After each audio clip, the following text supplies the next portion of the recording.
Hi everyone, welcome back. আসসালামু আলাইকুম। Shahin academy YouTube চ্যানেলে সকলকে স্বাগত জানাই। আজকের ক্লাসে আলোচনা করব ক্লাস 6 পরিবেশ ও বিজ্ঞান অধ্যায় 11 11 নম্বর অধ্যায় কতগুলি বিশেষ প্রাণীর বাসস্থান ও আচার আচরণ সম্পর্কে। এই অধ্যায়টি থেকে পরীক্ষাতে যেসব গুরুত্বপূর্ণ কোশ্চেনগুলো আসার সম্ভাবনা বেশি, সেই ইম্পর্টেন্ট কোশ্চেনগুলো সম্পর্কে এখন বিস্তারিত আলোচনা করব। তোমাদের পরিবেশ ও বিজ্ঞান বই থেকে এর আগে আমি অধ্যায় 8 মানুষের শরীর, অধ্যায় 9 সাধারণ যন্ত্রসমূহ, অধ্যায় 10 জীববৈচিত্র্য ও তার শ্রেণীবিভাগ, অধ্যায় 11 কতকগুলি বিশেষ প্রাণীর বাসস্থান ও আচার আচরণ, অধ্যায় 12 বজ্র পদার্থ এবং পাঠ্যসূচি ও নমুনা প্রশ্ন পর্যন্ত ক্লাস করিয়েছি এবং গুরুত্বপূর্ণ কোশ্চেনগুলো আলোচনা করেছি। সেই ভিডিও ক্লাসগুলির লিঙ্ক তোমরা আজকের ভিডিও ডেসক্রিপশন বক্সে পেয়ে যাবে, সেখান থেকে তোমরা দেখে নিতে পারো। সো দেরি না করে চলো আজকের ক্লাস শুরু করি।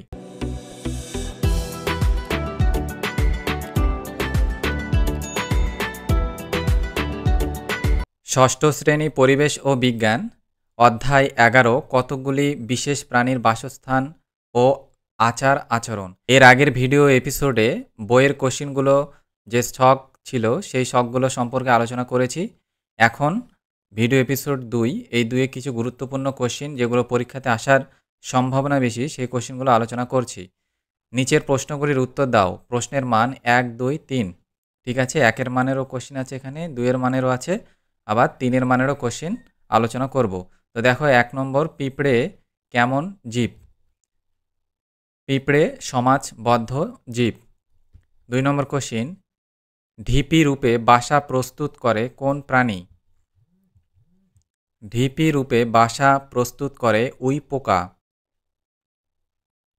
3 নম্বর কোশ্চেন, মৌমাছির বাসাকে কি বলে? মৌমাছির বাসাকে মৌচাক, বি হাইভ বলে। 4 নম্বর কোশ্চেন, নেকটার বা মকরন্দ কি? নেকটার বা মকরন্দ হলো ফুলের মিষ্টি রস।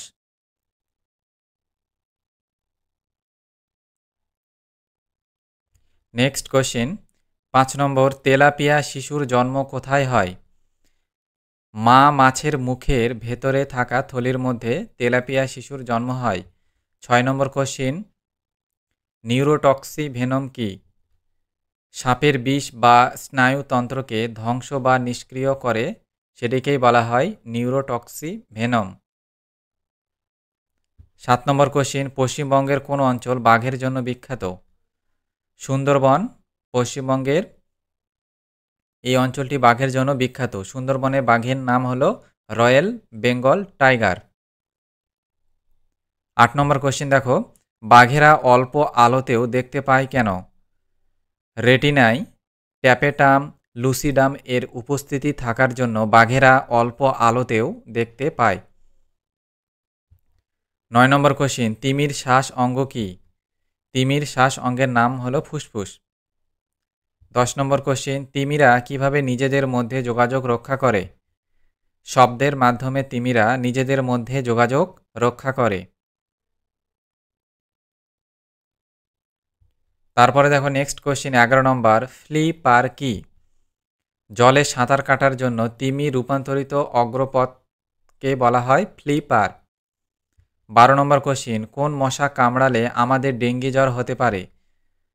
স্ত্রী এডিস মশা কামড়ালে আমাদের ডেঙ্গি জ্বর হতে পারে। 13 নম্বর কোশ্চেন, কোন মশা ফাইলেরিয়া বা গোদ রোগের জীবাণু বহন করে? স্ত্রী কিউলেক্স মশা ফাইলেরিয়া বা গোদ রোগের জীবাণু বহন করে। 14 নম্বর কোশ্চেন, মাছেদের কোন পাখনা নৌকার বৈঠার মতো কাজ করে? কানকোর পাশে থাকা 2টি বক্ষ পাখনা, সেই পাখনাটি নৌকার বৈঠার মতো কাজ করে। 15 নম্বর কোশ্চেন, এপিকালচার কাকে বলে? যে কৃত্রিম পদ্ধতিতে বিজ্ঞানসম্মতভাবে মৌমাছি পালন করে মৌচাক থেকে মধু ও মম সংগ্রহ করা হয় তাকে এপিকালচার বা মৌ চাষ বলে। নেক্সট কোশ্চেন 16 নম্বর, এমন দুটি পাখির নাম লেখো যাদের খালি শীতকালে দেখতে পাওয়া যায়? পিনটেল হাঁস, লাল মাথা, পোচার্ড প্রভৃতি পাখি শুধু শীতকালে দেখতে পাওয়া যায়। ১৭ নম্বর কোশ্চিন, হ্যাম্পব্যাক তিমি কিভাবে নিজেদের মধ্যে যোগাযোগ রাখে? বেশিরভাগ তিমি প্রজাতিরা নিজেদের মধ্যে নানা প্রকার শব্দের মাধ্যমে নিজেদের মধ্যে যোগাযোগ রক্ষা করে। হ্যাম্পব্যাক তিমি সুরেলা গানের মাধ্যমে আওয়াজ করে নিজেদের মধ্যে যোগাযোগ রাখে। ১৮ নম্বর কোশ্চিন, আচরণ বিজ্ঞান কাকে বলে? দুইজন আচরণ বিজ্ঞানীর নাম লেখো। বিজ্ঞানের যে শাখায় জীবজন্তু, পোকামাকড় প্রভৃতি জীবের আচার আচরণ সম্পর্কে অধ্যয়ন ও গবেষণা করা হয় তাকে আচরণ বিজ্ঞান বলে।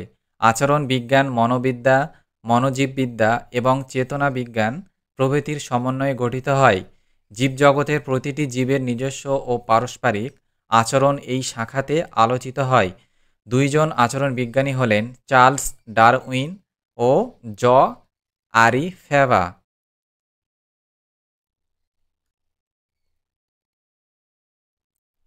নেক্সট কোশ্চেন দেখো, মৌমাছিকে সামাজিক পতঙ্গ বলা হয় কেন?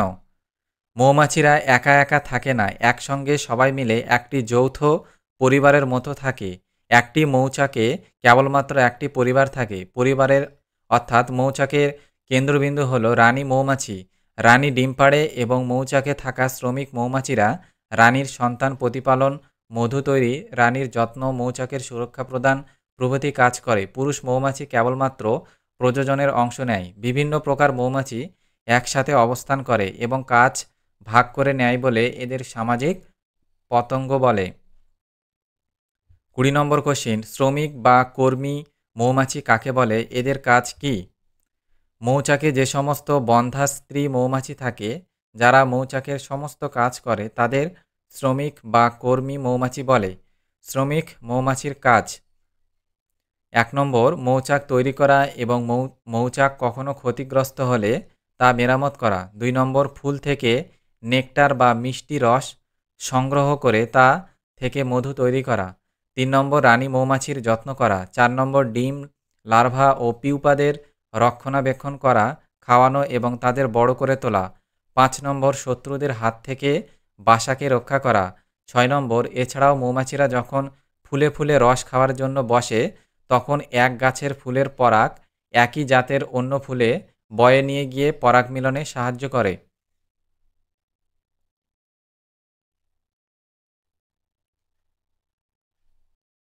নেক্সট কোশ্চেন দেখো, আর্কটিক টার্ন নামক পরিযায়ী পাখি কোথা থেকে কোথায় যায়? আর্কটিক টার্ন নামক পরিযায়ী পাখি উত্তর আমেরিকা থেকে দক্ষিণ আমেরিকা এবং দক্ষিণ মেরুর সমুদ্র তীরবর্তী অঞ্চলে চলে যায়। পরিযানের সময় এদের দ্বারা অতিক্রান্ত ন্যূনতম দূরত্ব প্রায় ১৯,০০০ কিলোমিটার। এরা পরিযানের সময় এতই দীর্ঘপথ অতিক্রম করে যে পৃথিবীর দুই প্রান্তের গ্রীষ্মই এরা উপভোগ করতে পারে। ২২ নম্বর কোশ্চিন, ব্লাবার কি? এটি কি কাজ করে? তিমির ডার্মাল ত্বকের নিচে যে পুরু চর্বির স্তর থাকে তাকে ব্লাবার বলে। ব্লাবারের কাজ তিমির চলাফেরার জন্য যে শক্তি খরচ হয় তা সরবরাহ করা এবং দেহের তাপ বজায় রাখাই হলো ব্লাবারের কাজ। নেক্সট কোশ্চিন ২৩ নম্বর, জ আরিফেভার আর কার্ল ফন ফিশ এরা যেসব প্রাণীদের নিয়ে কাজ করেছেন তাদের একটা করে নাম লেখো।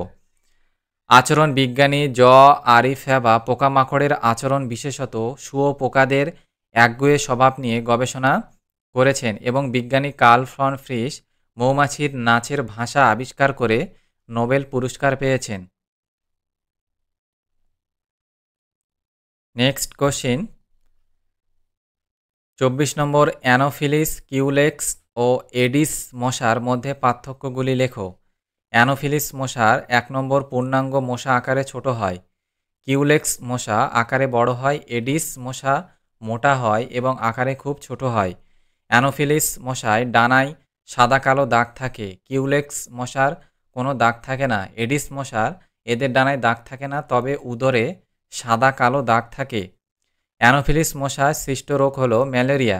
কিউলেক্স মশার দ্বারা সৃষ্ট রোগ হলো ফাইলেরিয়া বা গোদ।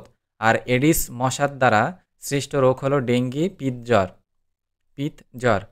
অ্যানোফিলিক্স মশা সন্ধ্যাবেলা কামড়ায়। কিউলেক্স মশা গভীর রাত্রে কামড়ায় আর এডিস মশা দিনের বেলায় কামড়ায়। আজকের ক্লাস এখানে শেষ করলাম। এদিন আবার অন্য নতুন ভিডিও এপিসোডের ক্লাস নিয়ে আলোচনা করব। তোমরা যারা নতুন ও প্রথম এই চ্যানেলে এসে ভিডিও দেখছো, চ্যানেলটিকে অবশ্যই সাবস্ক্রাইব করে পাশে থেকো। আর আজকের এই ভিডিওটি তোমরা বন্ধুদের মাঝে বেশি বেশি করে শেয়ার করে দিও, যাতে তাদেরও হেল্পফুল হয়।